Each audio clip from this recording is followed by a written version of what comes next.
afternoon and welcome to the joint hearing of the Senate Labor and Technology and the Government Operation Committees.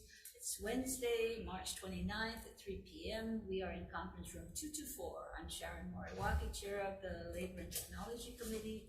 With me is my vice chair, Senator Lee, and member... No, we're supposed to be here next door right now. And my co-chair. Okay, hey, Government Operations is here. We're hearing one reso today, and that's to state the obvious. So, okay. I have to do my ritual. Before proceeding with the hearing, I'd like to make a few housekeeping announcements. This hearing is being streamed live on YouTube. You can find links to viewing options for all Senate meetings on live and on-demand video pages of the legislature's website. In the unlikely event when you encounter major technical difficulties and must end the hearing abruptly, we will reconvene on Friday, March 31st at 3 p.m. in this room 224. There are technical glitches during your turn to testify on Zoom. If anyone is on Zoom, we will move on to the next person, but all written testimony is on the legislature's website. The time slot for this hearing is 90 minutes. We will be limiting testimony to 2 minutes each. So our sole resolutions today is SCR 84, SR 75, requesting that the Chief Information Officer ensure that all state departments, agencies, and offices of the state have up-to-date technology to reduce cyber threats and help protect the state against cyber attacks. We have our Chief Information Officer, Doug Murdoch, please. Aloha, chairs, vice chair, members of the committee. My name is Doug Murdoch. I'm the Chief Information Officer, and we stand our testimony in support of the bill. We have asked for a couple of wording changes just to make it a little more clear and consistent with our statute that requires us to do cybersecurity, which is 27-43.5, which requires us to do audits similar to what this resolution calls for. Okay, thank you. We have written testimony in support from the judiciary and also from an individual, Michael Older, also in support. Anyone else here to testify either on Zoom or in person? Any questions, members? No. Okay. Well, do we need to have a decision making? We don't quorum on our end, so we're gonna. We can't do decision making. Okay. Okay. So we're gonna. He's in prison right now. That's where I'm supposed to be. So I'm going to recess.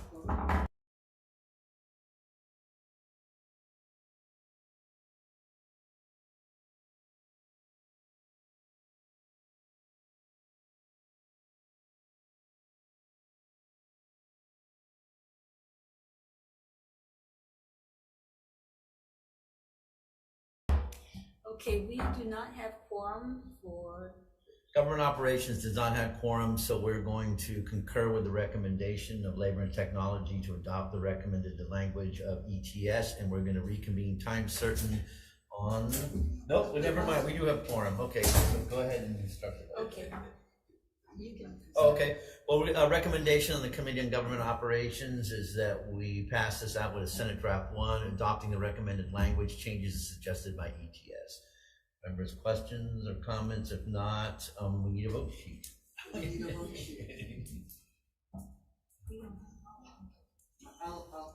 thank you for that. All right, call it out. Okay, so Chair. Yes, begrudgingly. With amendments. Okay, Chair's recommendations to pass with amendments. Vice Chair Gabbard is excused. Senator San Buenaventura votes aye. Senator Wakai is excused. Senator Owa. Aye. Chair, recommendation's been adopted. Thank you very much, committee. Thank you. I'm going to... You gotta announce when we're gonna be voting. Otherwise, you gotta renotice. And you're worried about cyber attacks. Okay, we're going to either take this up in the next LBT hearing, which is coming up if we get quorum, or we will notice you that we will next have the DM on Friday, March 31st. If we can't get quorum today, we will do it on Friday, March 31st. Recess till end of agenda. Yeah. I want to say you could recess that till the end of the other agenda.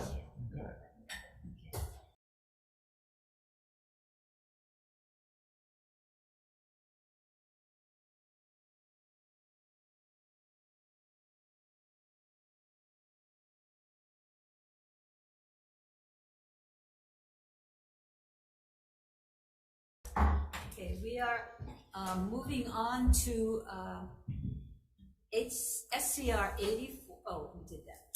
SCR 134, requesting the Department of Labor and Industrial Relations to continue to recognize and accept the right of a provider of service to assign the right to participate in a workers' compensation billing dispute to a billing company. First up is Jay Butai, Department of Labor.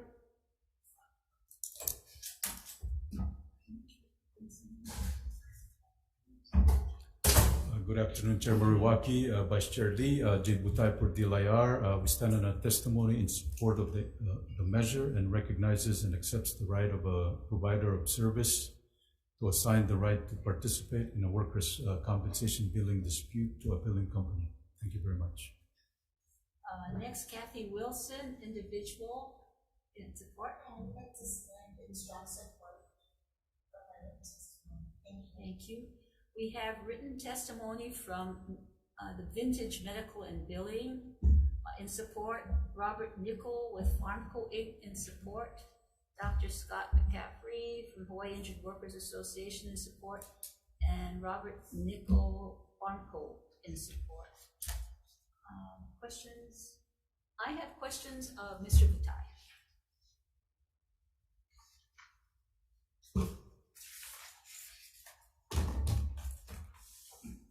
Your testimony states that you agree with this resolution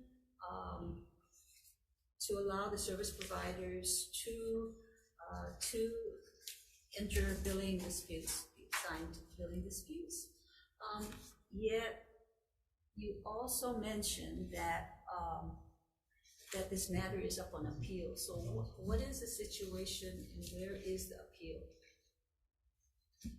It's in yeah, we're not supposed to comment on it. No, but where is it? I mean, what is it in the circuit court? Is it in Industrial Appeals Board? Where is it? It's LIRA. So if so tell me, if you're saying that you're going to be following this according to this testimony, you're saying that was practice, that you agree that you should have that providers should have the assignment to enter billing disputes, and you have a case on appeal. What does that do? What is the impact of one over the other?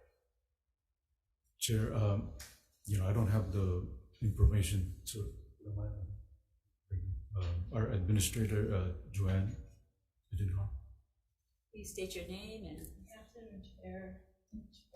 Vice Chair, members, Joanne Videnhar, Administrator for Disability Compensation Division. So for workers' compensation, it's very case by case specific. So it's hard to say what would happen with the LIRAB appeal. That is something that would take some time to understand what that decision would be. But I think the crux of what is being asked is that the department continue to allow for third parties, such as a bill provider, to be able to present as having legal right to negotiate on behalf of the physician. That's something that we've allowed in the past. It would be hard to say what will come up in that appeal, if that would have any merit on our policy. So let me ask this question just in terms of policy-wise. For the department, the policy is to allow assignment of the billing company to enter for the provider, And so the part that we put in our testimony is there is further clarification. And so we do allow for that as a third party, as a bill dispute, to come in on behalf of the physician. But there's things that needs to be done. So they need to, if asked, they do have to provide where that legal right is. So normally there's a document, a contract that shows that they have a legal right. And then they have to negotiate per the statute.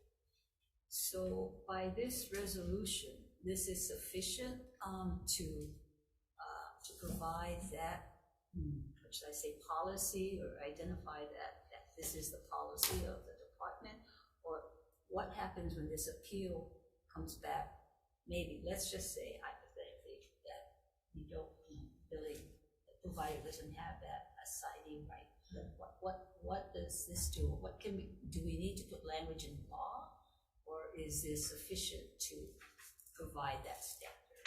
It would be probably prudent to change the statute to address specifically that is allowed, because the definition as a provider of service is not specific to that currently.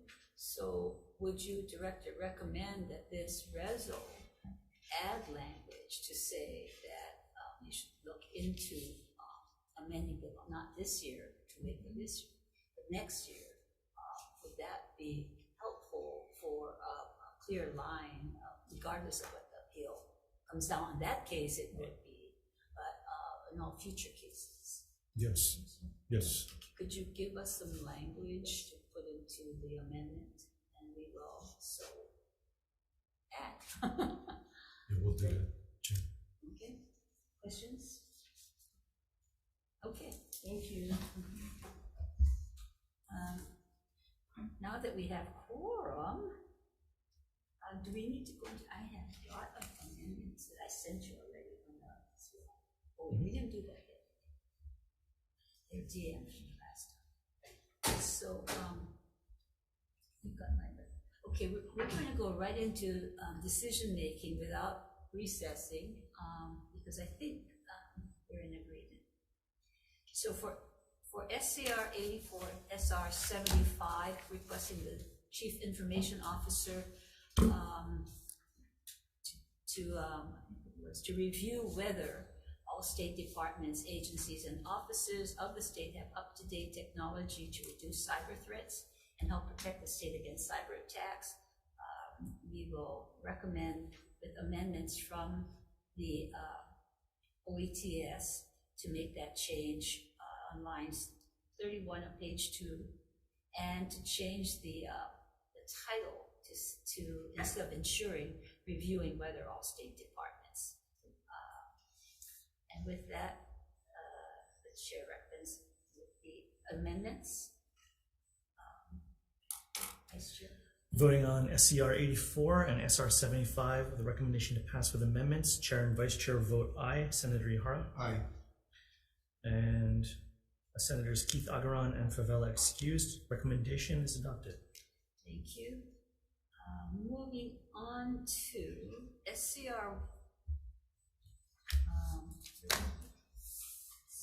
SCR 134. 134. 134, the one that we, oh, okay, sorry. So we are voting also on SR 75, the companion to SCR 84 first. You did vote that. Same recommendation on SR 75. That was my understanding. Okay. Confused me. Okay, next is SCR 134, requesting the Department of Labor and Industrial Relations to continue to recognize and accept the right of a provider of service to assign the right to participate in the workers' compensation billing disputes to a billing company. The chair's recommendation is to pass with amendments, amendments from the Department of Labor indicating that it will provide language for statutory change next session. And with that amendment, chair votes aye. Voting on SCR 134, the recommendation to pass with amendments, noting the excused absence of Senators Keith Agaran and Favela. Are there any reservations or noes? If not, recommendation is adopted. Okay, thank you. The next one is SCR 122. This is DM from our last hearing on March 29.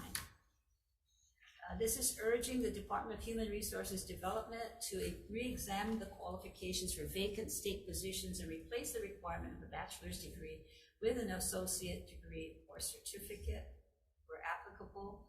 The chair's recommendation is to pass with amendments. Having heard from DHRD on the difficulty of decreasing the minimum qualification without intensive technical review, instead focusing on solving the problem of how to reduce the 4,000 executive branch vacancies in agencies, chair's recommendation is to pass with a number of amendments, so bear with me. Replacing the current title, 2, urging the department to examine reasons for high vacancy rates and explore solutions for filling vacancies, including re-examining the minimum qualification requirements for vacant state positions, educating the public, and in particular, potential workers on alternative pathways to meet the minimum qualification requirements for civil service positions, including apprenticeships. Amend and adjust whereas clauses, clarify DHRD to focus on vacancies under its jurisdiction. Add that DHRD is encouraged to identify, address, and remove known barriers to filling vacant positions. That's the policy of HRD to periodically verify the applicability of qualifications required for positions. Clarify that the classification and compensation review process is labor intense and requires considerable expertise by human resource professionals, and add that there may be innovative and creative ways to fill some of the vacant positions, including educating the public on alternative pathways to meeting the education experience requirements for civil service positions. Amend the first resolve clause to read that the Department of Human Resources Development is urged to examine the reasons for high vacancy rates, explore solutions for filling vacancies, including re-examining minimum qualification requirements for vacant state positions, and educating potential workers on alternative pathways to meet the minimum qualification requirements for civil service positions, including apprenticeship. With that, chair votes. Chair recommends amendments. Chair votes aye. Any questions? Well, I just wanted to, Oh, yeah. Please. I think I'm about to vote on the longest titled resolution. No, they're longer titles. I'm saying, well, the number of words, yeah, that's, I mean, it's a, you can, because usually in Bill Digest, you have just a title anyway, so you might as well get it in the title. For brevity, then I'll save you the trouble. We don't pay enough, and it takes 100 years to hire people. So. But I'm sure the report will be more expensive than that. Okay. It was a mouthful, yes. Voting on SCR 122, recommendation to pass with amendments, noting excused absence of Senators Keith Agaran and Favela. Are there any reservations or noes? If not, recommendation adopted. Thank you. And the next is SCR 1. Was there an SR to that? No. Okay. SCR 123, urging the Department of Human Resources Development to examine the feasibility of implementing a pilot fellowship program to train prospective employees for government jobs. And Chair's recommendation is to defer this one because there already is a program in the Department of Labor, LBT-GVO PM.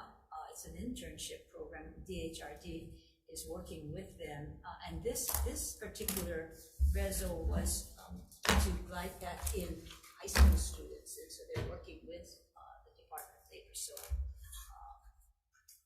and deferring this. So with that, let me see. Did we do SCR 1?